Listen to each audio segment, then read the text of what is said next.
हम तो सोचते थे कि सीआईडी मतलब थोड़ा सा वो साइड वाली पोस्टिंग है। साइड पोस्टिंग वैसे कुछ नहीं होता है डिपार्टमेंट में। हर पोस्ट पे जहाँ पे सीनियर लेवल जाता है वहाँ पे काम रहता ही है। जैसे कि अभी मेरा काम जो है 24/7 चलता रहता है। सबको लगता है फील्ड पे ही काम है, लेकिन यहाँ पे जितना काम है इतना शायद फील्ड पे मैंने भी बहुत सारे पोस्टिंग किए, लेकिन उतना काम हमने कभी इतना नहीं किया जितना ये प्रेशर का काम है। जैसे कि आप हमारे पास एफआईआर करने आ गए, पुलिस स्टेशन में आ गए, तो आपने एक एफआईआर करवा लिया, तो हम क्या करते हैं, एफआईआर लिख के पूरा टाइप करके सीसीटीवी में डाल देते हैं। और उसके बाद क्या होता है कि हमारे पास क्योंकि डिजिटल फैसिलिटी थी नहीं साइन की, तो अभी हमारा क्या होता था कि अनसाइन एफआईआर कोर्ट को जाता था ऑनलाइन। हाँ, उसमें साइन नहीं होता है। करेक्ट। तो अभी क्या होगा, OTP based sign facility NIC दे रहा है, टेक्नोलॉजी वाली। ये इतने ज्यादा तौर पे मीडिया में क्यों नहीं आते? फ्लैशी न्यूज लोगों को कुछ चाहिए, भड़काऊ जैसे बोलते हैं, तो वो चीज़ों को मीडिया ज़्यादा कवर करना चाहती है। –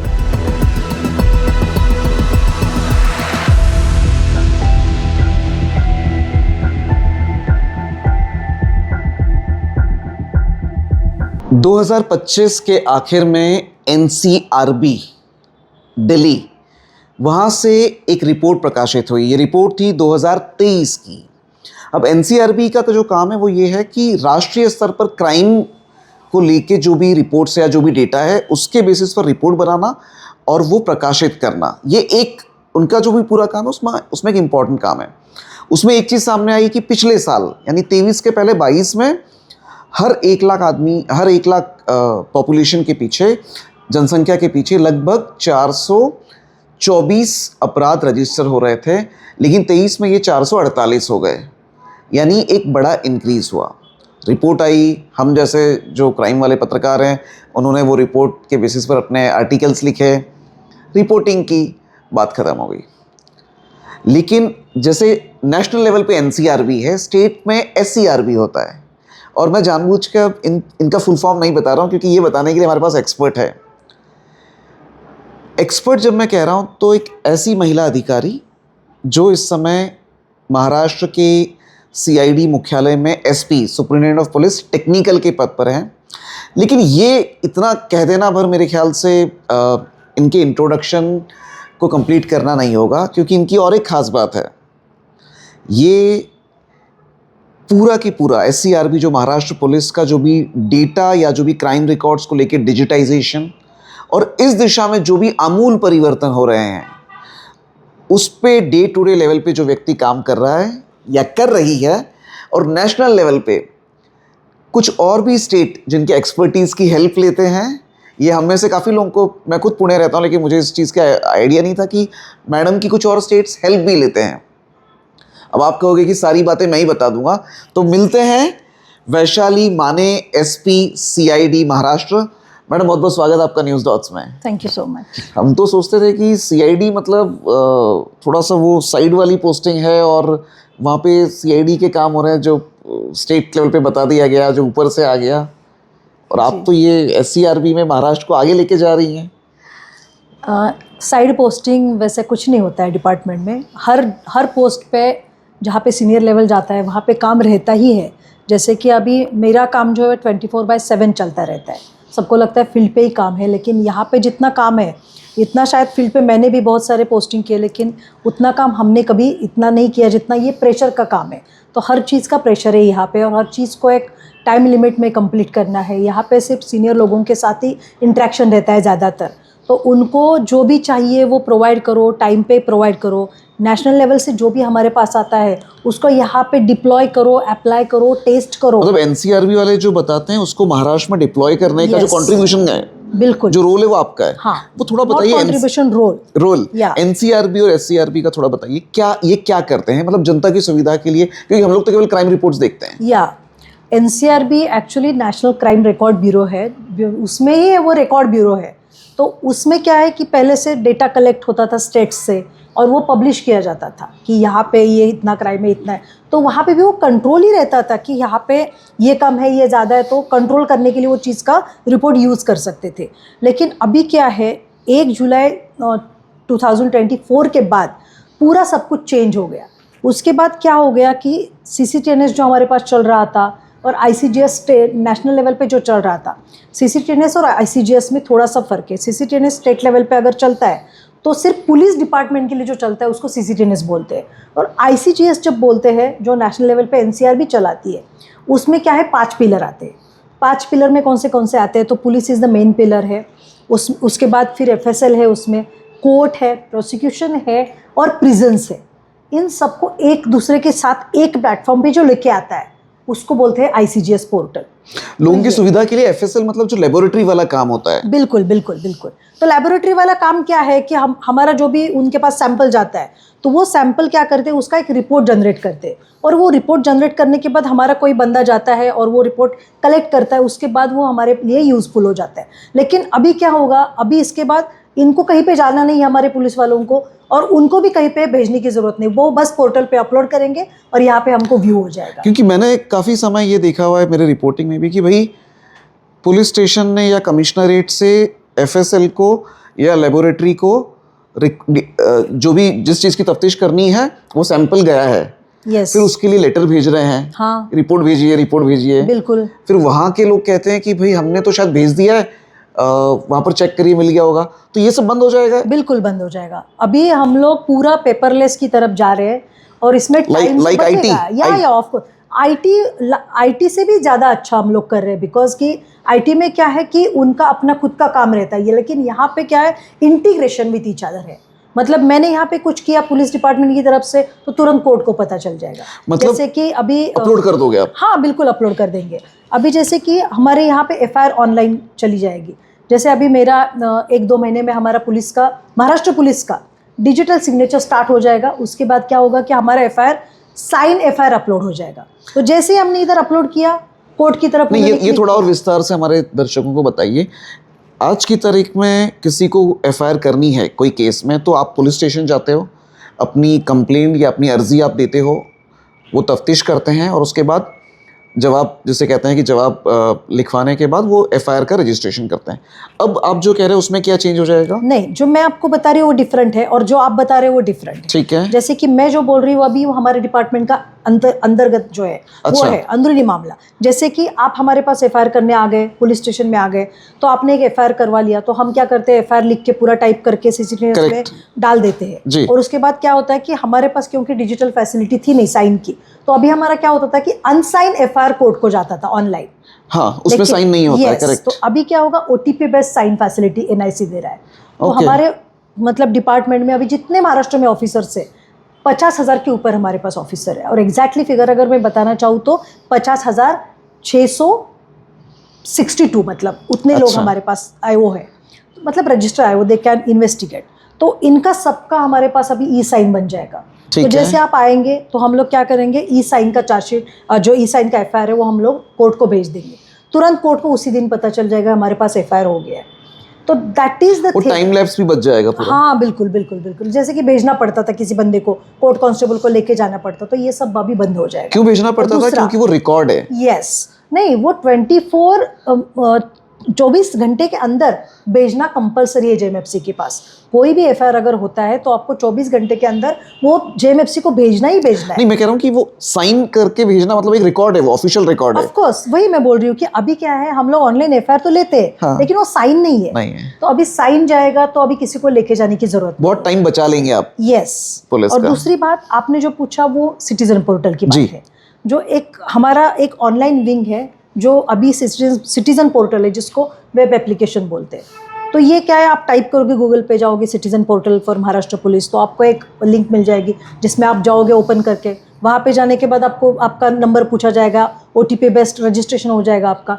उसके बाद अगर आपको कुछ FIR देनी है, कंप्लेंट देनी है, तो आप उस पर कर सकते हो डायरेक्ट वहाँ पे। हाँ, डायरेक्ट वहाँ पे करेंगे। उसके बाद क्या होगा कि जो पुलिस स्टेशन में उसको जाना है वहाँ पे अभी वो फैसिलिटी नहीं है, but it is coming now. तो आप उस पे काम कर रहे हैं? मतलब नहीं, अभी क्या है कि गति शक्ति पोर्टल करके एक NCRB का हमारे पास एक पोर्टल आ रहा है, जिसमें क्या होगा कि हर पुलिस स्टेशन मैपिंग हो जाएगा। ओके। तो अभी मुझे पता नहीं कि यहाँ पे मैं बैठी हूँ, यहाँ पे कुछ अगर मतलब हो रहा है घटना और मुझे किसी चीज़ का ऑनलाइन FIR करना है, तो मुझे पता नहीं कि मेरा जुरिस्डिक्शन क्या है, लेकिन अभी वो ऑटो डिटेक्ट होगा।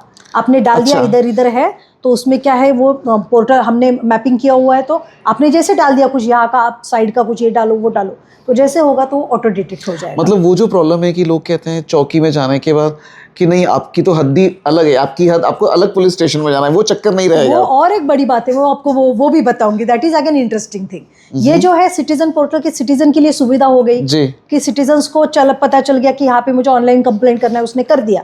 अभी क्या है, उसको 3 दिन का टाइम है। हाँ 3 दिन में उसको क्या करना है, जाके पुलिस स्टेशन में उसको एफआईआर पे साइन करना है, क्योंकि जब तक आप ऑनलाइन कंप्लेंट पे साइन नहीं करोगे तब तक वो एफआईआर में कन्वर्ट नहीं हो सकती। ठीक है। तो आपने वहां पे जाके साइन कर दिया, उसके बाद इन्वेस्टिगेशन स्टार्ट हो गया।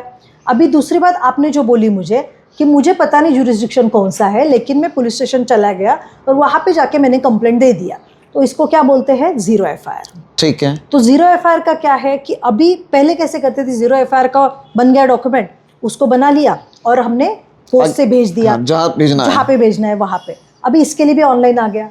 अभी हमारे पास एक पोर्टल है क्राइमैक करके, वहाँ पे अगर हमको नेशनल लेवल पे कहाँ पे भेजना है तो हम लोग उस पर डालेंगे पोर्टल पे, वो जो पुलिस स्टेशन में जहाँ पे है दूसरे स्टेट में भी। यस, तो दिस इज ऑल ऑनलाइन।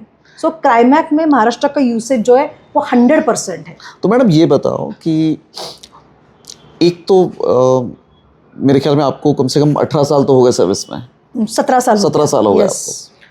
तो एक तो वर्दी वाला एक वो होता है ना कि आप वर्दी में हो, आप इन्वेस्टिगेट कर रहे हो, आप किसी ने कोई गुनाह किया, आप उसको पकड़ रहे हो, उसे कोर्ट लेके जा रहे हो, उस पर एफआईआर कर रहे हो। तो एक पुलिस ऑफिसर वो वाला पार्ट जो फिल्मों में देखते हैं या जो बाकी लोग देखते हैं, और एक आप जो बता रहे हो ये सब टेक्नोलॉजी वाला पार्ट है जो शायद ज़माने के साथ पुलिस भी अब बदल रही है। आपको किस में मज़ा आता है और क्यों?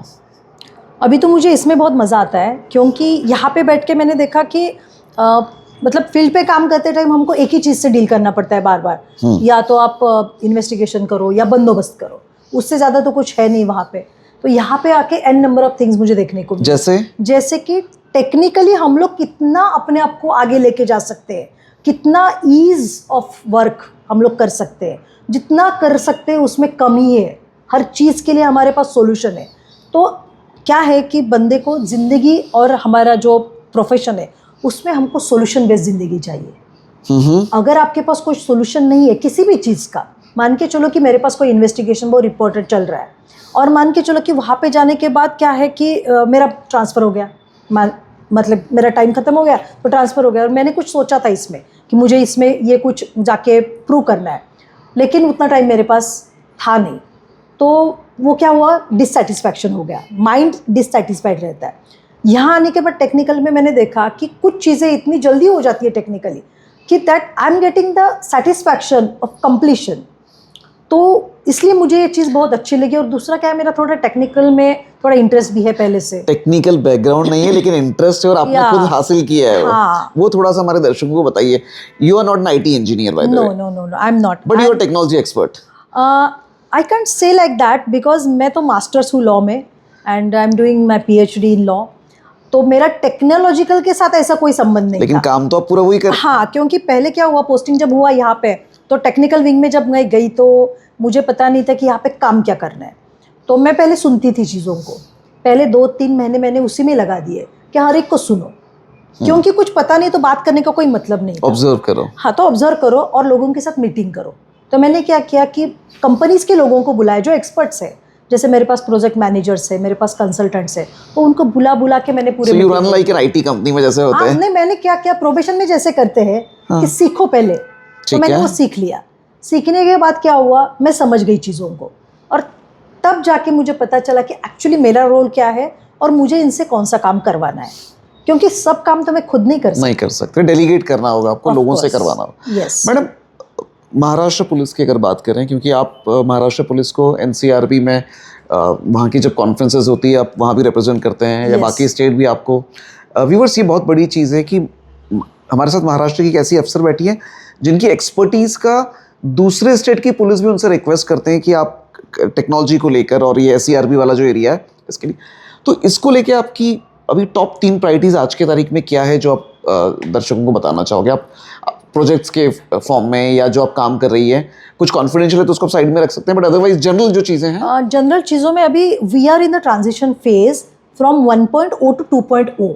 मीन्स क्या? हाँ, वही मैं आपको बताने वाली थी अभी कि जैसे आपने वो सीरीज देखा है स्पेशल ऑप्स। हाँ हाँ, दोनों देखे हैं। 1.0। हाँ, तो देखो ये एक्चुअली टेक्निकल टर्म्स है, ठीक है। हमारा जो भी प्रेजेंटेशन बनता है तो एक ये इसमें भी ऐसी मजे की बात है कि मैं नहीं समझ पाती थी कि एक पहला ड्राफ्ट बन गया तो उसको 1.0 लिख दिया, तो उसमें थोड़े चेंजेस कर दिए मैंने, तो उसको फिर 1.5 कर दिया।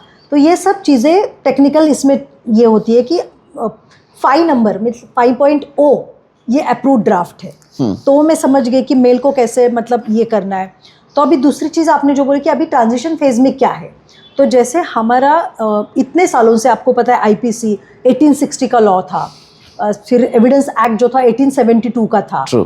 फिर सीआरपीसी जो हम लोग तपास के लिए यूज़ करते थे उसको अमेंड करते करते करते हम लास्ट अमेंडमेंट उसका 1973 में आ गया था। उसके मतलब वो ब्रिटिश कालीन सभी था, जिसमें कुछ चीज़ें ऐसी थी कि जो हमको हमारे लिए अभी आज के लिए ज़रूरी थी नहीं, और कॉन्टेक्स्ट ही नहीं है। कॉन्टेक्स्ट था बट रिगार्डिंग द थिंग्स कि ये हमारे भारतीयों के लिए बनाया गया था, कॉलोनियल था, ब्रिटिश लोगों ने बनाया था, कॉलोनियल था। तो उसमें कुछ चीज़ें ऐसी थी जो हमारे लिए मतलब अन्यायकारक भी थी। तो हमने क्या किया, मतलब when I was previously in CID that time ये ड्राफ्ट बनाने का प्रोसेस चल रहा था, तो हमसे भी कुछ लिया गया था कि आप अपने भी सजेशन भेज दो। तो ये जो नए लॉ बन गए, जिसमें पहला तो है बीएनएस, जो आईपीसी था वो बीएनएस बन गया, जो सीआरपीसी था वो बीएनएसएस बन गया, और जो हमारा एविडेंस एक्ट था वो बीएएस बन गया। तो इसको क्या है कि ये चीज़ों को बनाते टाइम भारतीय शब्द का यूज़ किया, तो भारतीय में क्या हो गया कि चीज़ें बहुत सारी बदल गई है। अभी 1 जुलाई 2024 को जब ये लागू हुआ रात को 12 बजे, तब मेरा सबसे बड़ा टास्क था महाराष्ट्र पुलिस में। हम लोगों ने वो पूरा रात का जो सिस्टम है वो मेरी पूरी टीम ने चेंज किया। We were sitting in the office, हमारा हेल्पलाइंस थे, मैंने 10 डेस्क पे हेल्पलाइन लगाए थे, और मैंने पूरा जो एक्टिविटी है उसका पहले से ही 2-4 बार मीटिंग करके पूरे नोडल ऑफिसर्स के साथ उनको पूरा ये किया था, एक्टिवेट किया था कि आपको पैनिक कुछ नहीं होना है, क्योंकि टेक्नोलॉजिकली लोग बहुत डरते हैं, तो लोग सोचते हैं कि मैंने ये नहीं किया तो मेरा पीछे पड़ जाएगा। तो मैंने बोला पूरा एक्टिविटी जो 2 घंटे चलेगा, आपको कुछ नहीं करना है, you have to just go through the flow, system काम करेगा, आपको बस शांति से पैनिक सिचुएशन क्रिएट ना करके। साथ में जब हम लोग कुछ करते हैं एक चीज़ तो सर्वर पे लोड आ जाता है, आपको पता है, और सर्वर पे ब्रेक डाउन होता है जी। तो ये ब्रेक डाउन ना हो इसके लिए मैंने पहले से उनको तैयार किया था। अच्छा। मीटिंग ले लेके उनको बोला था कि ये एक्टिविटी करेंगे, इस तरह से होगा, और आप हमसे कोऑर्डिनेट करो, अगर नहीं होता है तो मेरे से भी कोऑर्डिनेट कर सकते हैं। तो ये सब करने के बाद ऐसे हो गया कि पूरे कंट्री में, पूरे देश में महाराष्ट्र ने जो इतने कम समय में एक्टिवेट किया न्यू क्रिमिनल लॉज, मतलब ओल्ड क्रिमिनल लॉ से न्यू क्रिमिनल लॉ आईपीसी से बीएनएस में आ गए। बिल्कुल, वो इतना स्मूथ ट्रांजैक्शन था कि उसके बाद में बहुत सारे स्टेट्स ने मुझे पूछा कि मैम इसमें आपने क्या किया, क्योंकि उसके बाद 10 दिन तक भी लोग एक्टिविटी कर ही रहे थे बाकी स्टेट्स में। So that was first achievement in IT department for the Maharashtra state. क्या बात with my team of course. Wonderful. चलिए मुझे एक चीज़ बताइए मैडम, चूंकि आप अभी आईटी को लेके, टेक्नोलॉजी को लेके इतना बड़ा काम कर रही है, और मुझे पता है when it comes to SCRB आपके पास मिनटों में पूरे महाराष्ट्र में किस महीने में कितनी एफआईआर रजिस्टर्ड है, कौन से सेक्शन में कितनी एफआईआर है, कितनी एफआईआर की 60 दिन वाली चार्जशीट चली गई है, किसकी नहीं गई है। तो कभी कभी आपकी ये जो रिपोर्ट्स है उससे लोगों को परेशानी भी होती होगी। बिल्कुल, लोगों को ऐसे लगता है कि हम जानबूझ के क्रिएट कर रहे हैं, जबकि ऐसे नहीं है। वो टेक्नोलॉजिकली अपने आप डायनामिक सभी डैशबोर्ड पॉपअप हो जाता है, पॉपअप हो जाता है, खुद से होता है, उसको हमको उसमें कुछ भी करने की जरूरत तो बॉसेस फिर डांटते होंगे कंसर्न आईओ को कि भाई तुम्हारी चार्जशीट कैसे। वही प्रॉब्लम है। तो ये इससे क्या डैशबोर्ड्स जो है पुलिस में जो टॉप ऑफिशियल्स हैं उनकी, मतलब अगर डिस्ट्रिक्ट की बात करें तो एसपी के पास, कमिश्नरेट की बात करें तो इन लोगों तक वो रिपोर्ट जाती है, मतलब बाय डिफॉल्ट पहुंचती है। ऑफ कोर्स, इनको मंगानी नहीं पड़ती है। अभी एन नंबर ऑफ डैशबोर्ड्स है, तो हर एक डैशबोर्ड को हर एक को एक्सेस नहीं है।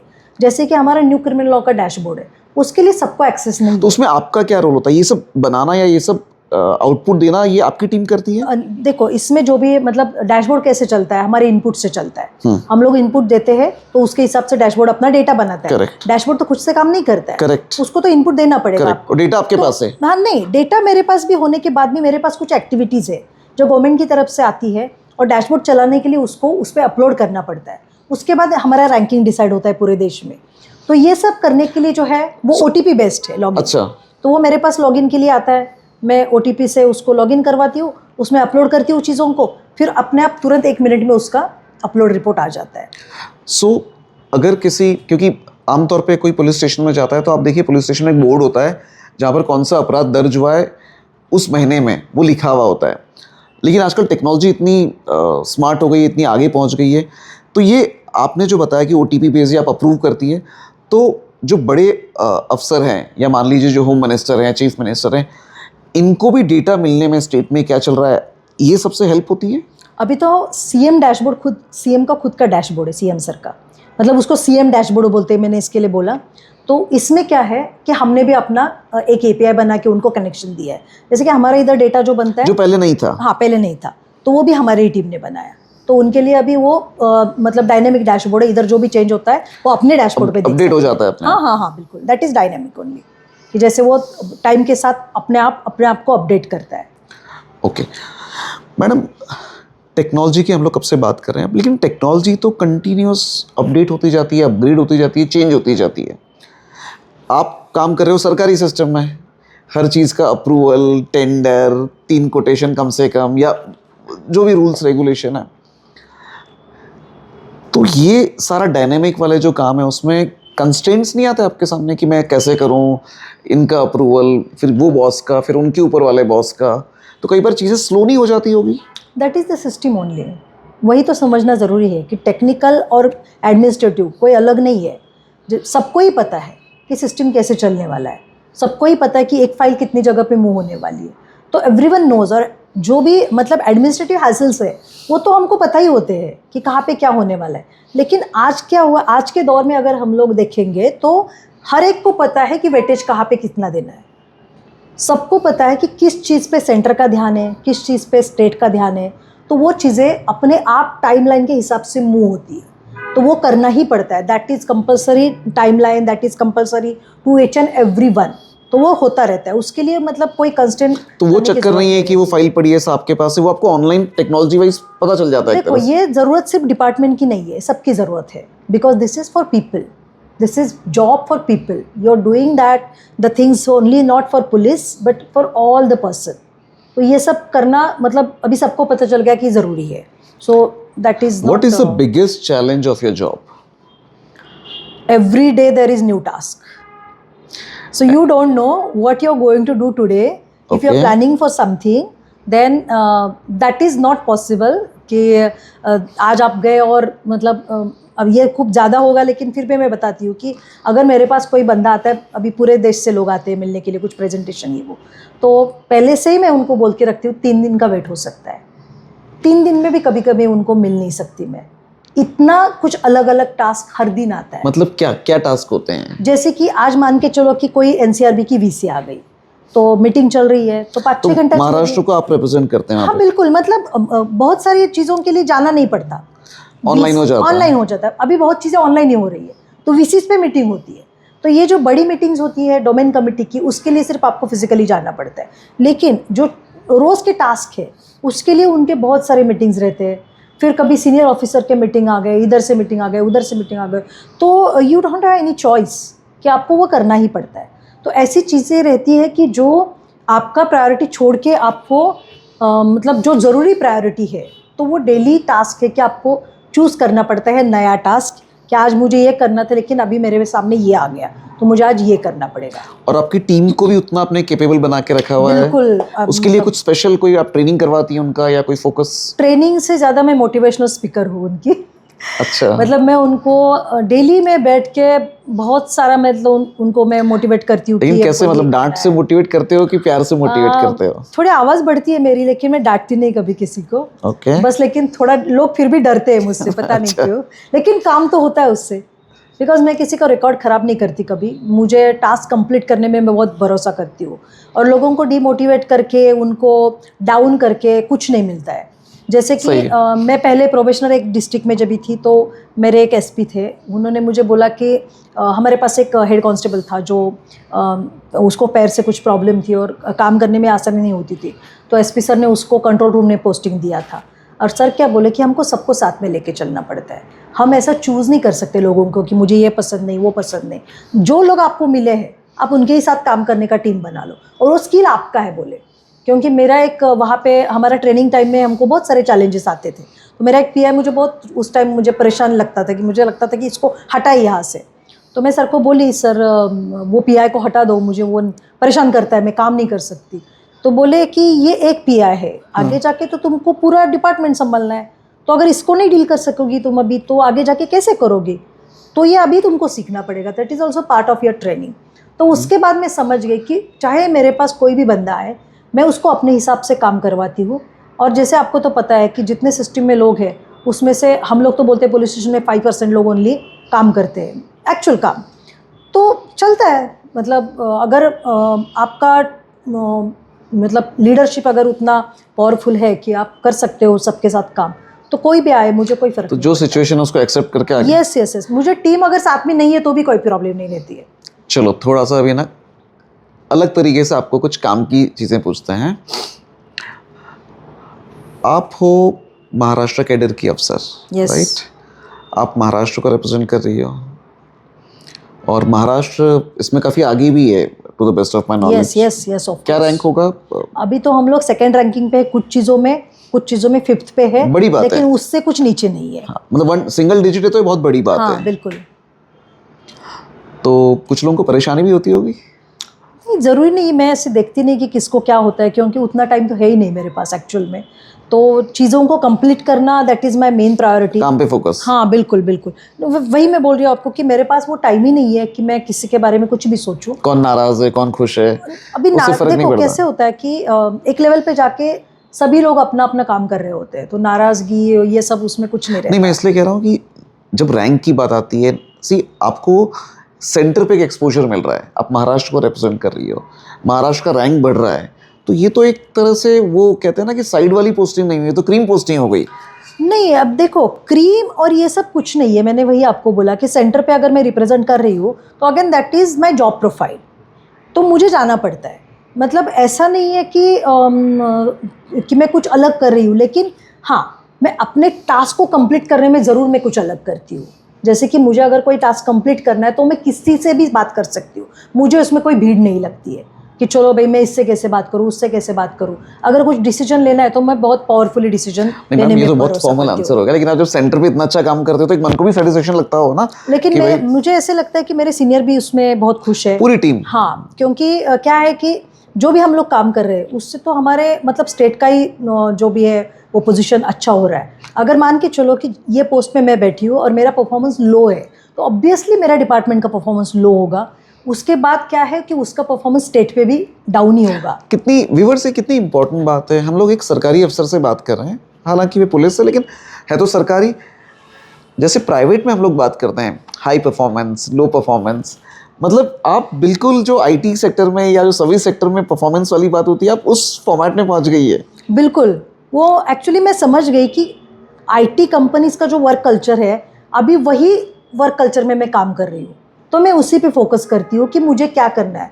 तो मैं तो इतने लोगों से डिस्कस करती हूँ चीज़ों को कि क्या अच्छा करना चाहिए, क्या मतलब ये करना चाहिए। अभी हम तो बहुत सारे डैशबोर्ड्स बनाने में लगे हैं कि हमको मतलब कोई डायनेमिक डैशबोर्ड्स बनाने हैं, तो उसमें भी हम लोग काम कर रहे हैं। मेरे पास कैसे फिंगरप्रिंट भी है, हस्ताक्षर भी है, तो उसमें भी मॉडर्नाइजेशन में क्या क्या लाना पड़ेगा, ये सब भी चीज़ें मैं मेरे जॉब प्रोफाइल में आता है। देख रहे हैं। यस, फिंगरप्रिंट मेरे पास है, हैंड राइटिंग मेरे पास है, उसके बाद डॉग स्क्वाड का भी मेरे पास पूरे स्टेट का चार्ज है, फिर CMS मेरे पास है। तो ये सब चीज़ों को मैं मैनेज करती हूँ और फिर मैं समझ गई कि too many tasks can be handled with ease when your team is capable and we are motivating when you are motivating your team, that is the main thing that can be done in a n number of means कम से कम समय में you can do that. So trust on team. And one of the example to support or to augment to Mane madam's statement is we are recording this discussion on Sunday. Otherwise आप जानते हैं सरकारी अफसर Sunday generally नहीं, ऐसा नहीं बोल सकते हैं संडे को भी सभी लोग काम करते हैं। जनरली संडेज को मैडम, फील्ड पे वीआईपी आप विजिट आप एडवोकेट भी हैं, तो आप तो नहीं देखो, काफी लोग काम करते हैं, मैं मानता मेरे हूँ। डिपार्टमेंट को ग्लोरीफाई करने का काम कर रही हूँ, तो मैं मेरे डिपार्टमेंट के बारे में अच्छा ही बात करूंगी। नहीं नहीं, काम करते हैं, मैं जानता हूँ। फैक्ट एक्चुअली संडे को लोग काम करते हैं। हाँ, लेकिन वो आपने उसके साथ में सब जो ऐड कर दिया ना, मैं उसकी बात कर रहा हूँ कि सब Actually, काम सब करते हैं, नहीं सब करते हैं, सब करते हैं। मतलब आप देखो ना, वीआईपी जनरली आप देखो कब आते हैं, संडे को ही आते हैं, उनको भी तभी टाइम होता है, तो बंदा उसमें कौन लगता है, पुलिस ही लगती है, तो करना ही पड़ता है, सब काम करते हैं। हाँ बिल्कुल। ठीक है, अगले 3 साल में आपके डिपार्टमेंट की ओर से सिस्टम को, जनता को, महाराष्ट्र को और नए क्या चीज़ें देखने मिलेगी इन टर्म्स ऑफ प्रोजेक्ट्स या अपग्रेड्स में? Paperless policing in each and every pillar, you will see paperless policing. आपको दिखेगा कि आपका एफआईआर ऑनलाइन जा रहा है, आपका 0 एफआईआर हो रहा है। तो इसमें कुछ एआई का भी रोल होता है आपके? अभी एआई का हमारे पास एक नया प्रोजेक्ट आया है जो सेंट्रल लेवल से आया है, सीडा कोलकाता ने उसको डेवलप किया है। एक क्राइपा एक्ट है जो 2022 में आ गया था, पहले से भी वो एक्ट था, तो उसमें क्या होता था, फिंगरप्रिंट वगैरह सब उसी एक्ट में लेते थे। अभी इसमें एक मेजरमेंट कलेक्शन यूनिट करके हमारे पास एक हार्डवेयर आ गया है, जिसमें क्या है कि आपके पास फोटोग्राफ से 12 तरह से आपको फोटोग्राफ लिए जाते हैं, फिर आपका आइरिस भी लिया जाता है उसमें, उसके बाद फिंगरप्रिंट से, अभी उसमें वॉइस सैंपल वगैरह भी ऐड हो जाएगा। तो Maharashtra is the one of the pilot states in 7 states which have been selected by NCRB.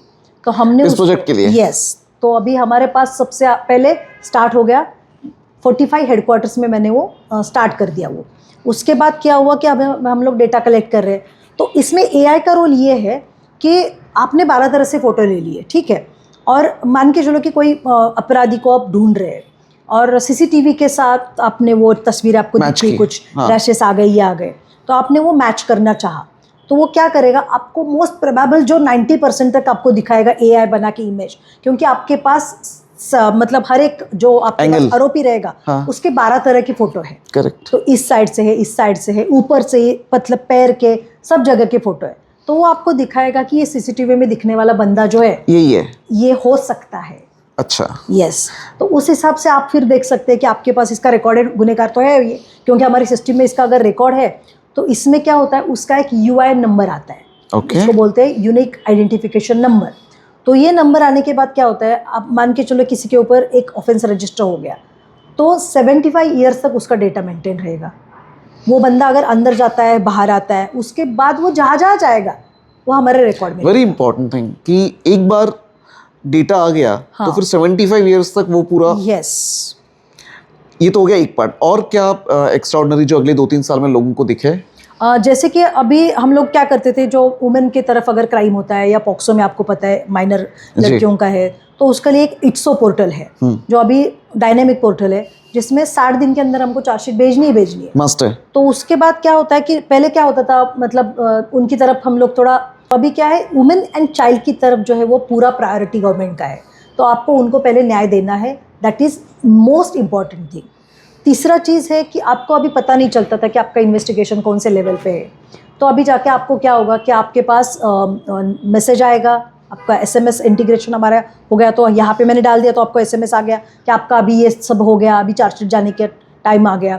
उसके बाद क्या होगा कि आपका ईमेल है तो ईमेल आएगा आपको, मतलब एक रिमाइंडर आ जाएगा। बिल्कुल, रिमाइंडर नहीं, आपको इन्फॉर्मेशन आगे जाएगा कि आपका ये चल रहा है अभी स्टेटस, मतलब आप यहाँ पर है अभी। स्टेटस कोर्ट से भी बाद में, जब ये भी कोर्ट्स का भी ई समन्स आ गया, ठीक है, तो समन्स भी बजाने के लिए हमको जाने की जरूरत नहीं है, उसमें भी इलेक्ट्रॉनिकली समन्स आ जाएगा, उसमें भी आपका रोल होता है, ये सब जो कोऑर्डिनेशन है। बिल्कुल बिल्कुल बिल्कुल, वो तो मैंने ही पहले पायलट स्टेट किया, सब कुछ वही हमारे ही डिपार्टमेंट में, वही बोल रही हूँ आपको मैं कि पहले हमने सांगली में किया और छत्रपति संभाजी नगर में किया, वो वहाँ पे पायलट प्रोजेक्ट सक्सेसफुल होने के बाद। कितनी बड़ी चीज़ें या कितना बड़ा काम है जो आपका डिपार्टमेंट आप लोग कर रहे हैं, लेकिन मीडिया में हम लोग अक्सर जो क्राइम हुआ है या क्राइम को लेके जो चीज़ें जो भी होती है उस पर जो एक्शन हो रहा है पुलिस का, ज़्यादातर ये कवर करते हैं। ये चीज़ें जो है टेक्नोलॉजी वाली, ये इतने ज़्यादा तौर पे मीडिया में क्यों नहीं आते? फ्लैशी न्यूज़ लोगों को कुछ चाहिए, भड़काऊ जैसे बोलते हैं, तो वो चीज़ों को मीडिया ज़्यादा कवर करना चाहती है।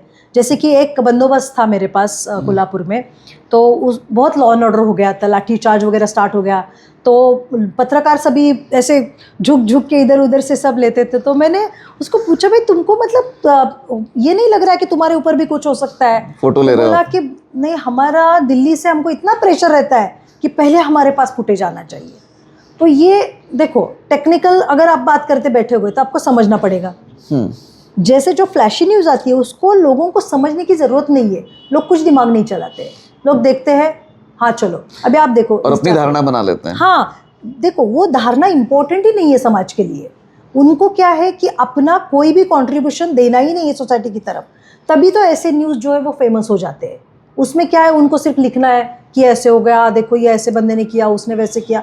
तो जो वहाँ पे है जिसने वो चीज़ों को हैंडल किया, उसको तो पता नहीं है ना कि उसने कैसे हैंडल किया था। तो हमारे इसमें ऐसा कुछ नहीं है। लोगों को लगता है कि अगर मान के चलो किसी ने ले भी लिया, इंटरव्यू ले लिया या कुछ ले लिया, तो बोलेंगे अच्छा अच्छा ऐसा है क्या, ओके ओके ठीक है, क्योंकि वो चीज़ की समझ ही नहीं है।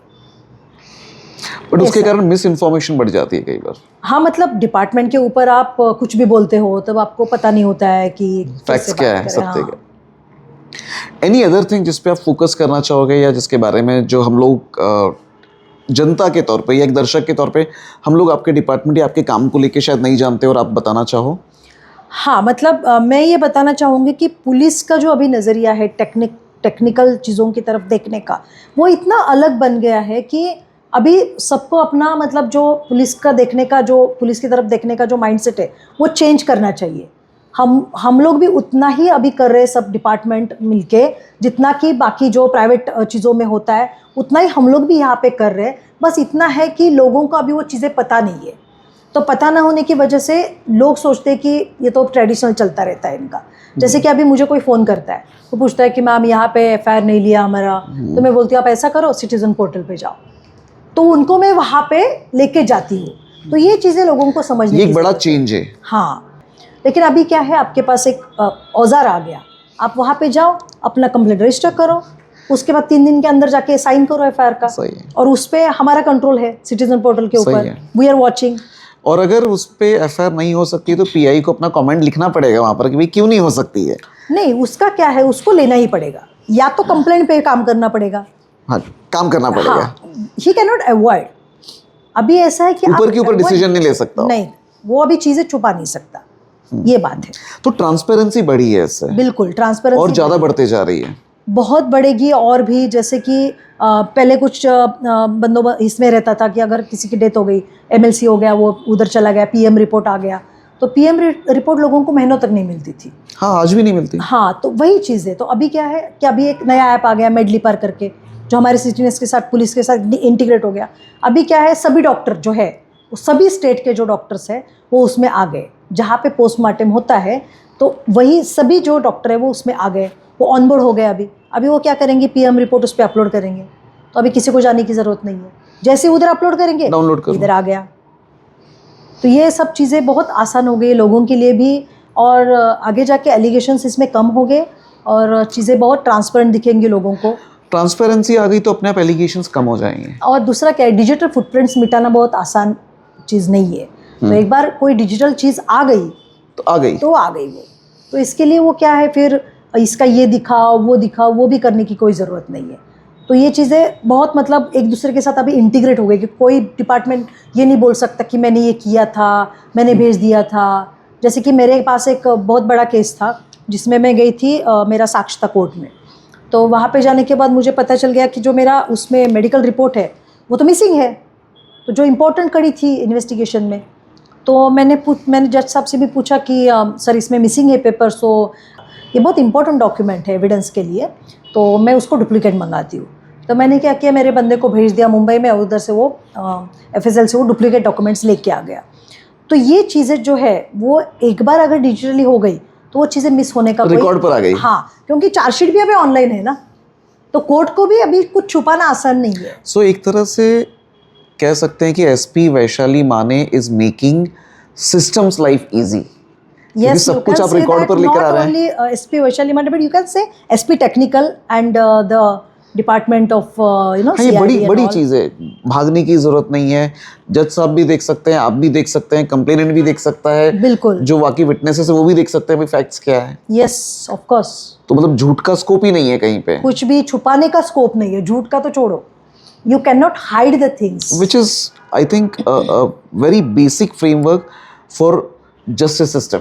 Yes that's what it is called ना, कि इंटीग्रेटेड जस्टिस सिस्टम।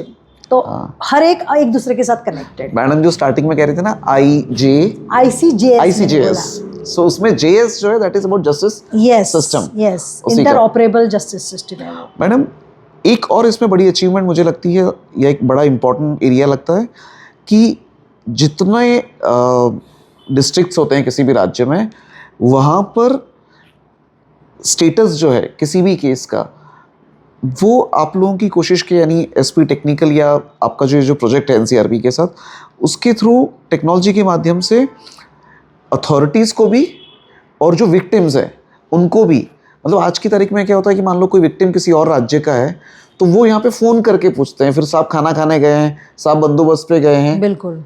लेकिन अगर टेक्नोलॉजी मतलब आगे चल के शायद उसको वो करने की ज़रूरत नहीं है, देख सकते हैं। हाँ बिल्कुल, जैसे अभी पंचनामा जो है उसके लिए हमारे पास एक एप्लीकेशन है ई-साक्ष्य करके, तो उसमें क्या है, आप स्पॉट पे गए, आपका मोबाइल स्टार्ट कर दिया तो हर एक IO का हमारे पास रजिस्टर हो गया है, तो वो क्या करता है, सब रिकॉर्ड करता है, विक्टिम का स्टेटमेंट भी रिकॉर्ड करता है, उसको क्या करता है, अपलोड कर देता है NIC के क्लाउड पे। तो क्लाउड पे जाके वो अपने आप स्टोर हो जाता है, उसको FIR के साथ के लिंक कर देता है, ये FIR का ये एविडेंस है। तो ये सब क्या होता है, एक बार उधर क्लाउड में चला गया NIC के, उधर से क्या होता है, कोर्ट को सीधा व्यू होता है, कोर्ट ने अपना खोल दिया तो उधर कोर्ट को पता चल गया कि यहाँ पे ये FIR के साथ ये वीडियोस लिंक है, तो आपको फिर पंचनामा पेपर पे करने की ज़रूरत नहीं है। So everything is going on digitise. और जो कहते हैं ना कि कम्युनिकेशन कई बार एक व्यक्ति से जब दूसरे व्यक्ति तक और फिर तीसरे को जाती है तो मिस होती है। यस, इसमें कुछ मिस नहीं होगा, बिल्कुल एज इट इज। हाँ, तो दैट इज मेन थिंग कि आपको बोलते हैं ना परिस्थिति, मतलब पंचनामा जो बोलते हैं उसको बोलते हैं जैसे दिखती है परिस्थिति वैसा पंचनामा दिखना चाहिए। तो वो लिखने में और दिखने में फ़र्क रहता है, तो वो जब वीडियो पे आएगा तो वो जैसा है वैसा दिखेगा और उसको मिटाया नहीं जा सकेगा। सो आप जो एक्चुअल कर रही हैं इतने सारे टेक्नोलॉजी वाले प्रोजेक्ट्स पे काम, और इतना बड़ा जो काम हो रहा है CID टेक्निकल विंग की ओर से, ये भी दिखने में थोड़ा सा गैप था, वो आई थिंक इस इंटरव्यू के माध्यम से वो लोगों तक पहुंचेगा जी। और जाते रहना चाहिए, क्योंकि ये एक तरह से अब CID के लिए काम नहीं करी, एक जनता के लिए काम करी है, जनता का इसमें बेनिफिट है, पब्लिक का इसमें बेनिफिट है। आपने इतना समय दिया, आपने हर एक चीज़ पर बेबाकी से अपनी बात रखी और एक विश्वास भी बढ़ाया सभी का कि सिस्टम में एक अच्छा काम भी हो रहा है जो जनता के लिए बेहद ज़रूरी है।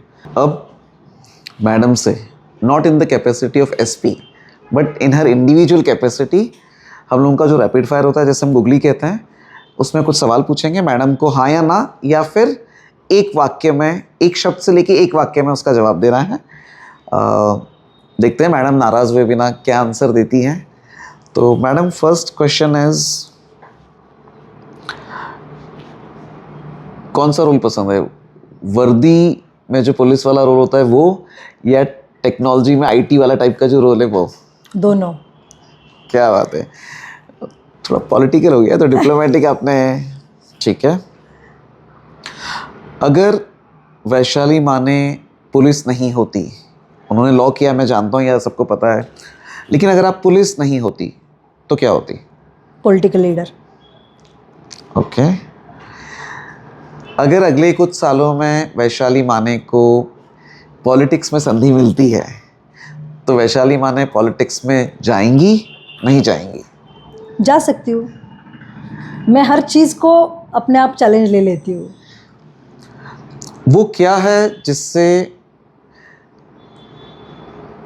वैशाली माने परेशान हो जाती हैं, जिससे उन्हें कभी कभार डल फील होता है, या लगता है कि यार ये चीज़ नहीं होती तो लाइफ अच्छी होती?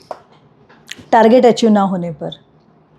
वो क्या चीज़ है जो हो जाने पे वैशाली माने feels motivated, happy and dilated?